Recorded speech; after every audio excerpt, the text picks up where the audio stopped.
در تقویم شمسی تیر ماه زادروز بسیاری از مشاهیر بزرگ دنیاست. یکی از این مشاهیر عالی‌جناب عباس کیارستمی هستند. بزرگی که نقاش بودند، گرافیست بودند، معمار بودند، شاعر، نویسنده و فیلمسازی هم که یکی از برجسته ترین هنرهای ایشونه.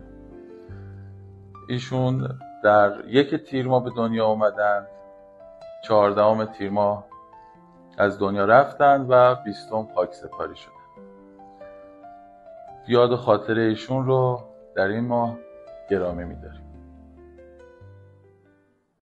من الان حدود 15-16 ساله که مجوز کار ندارم در ایران، اما این مانع کار من نشده. من رفتم فیلمم رو در ایتالیا هم ترکیشون یادآوری کرد، در ژاپن، در اوگاندا، در جای دیگه ساختن.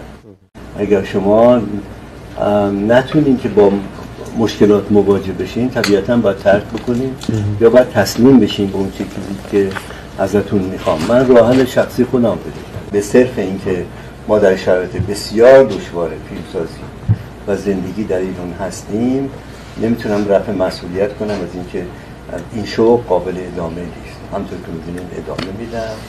البته خب مشکلات دیگه‌ای رو جایگزین مشکلات داخلی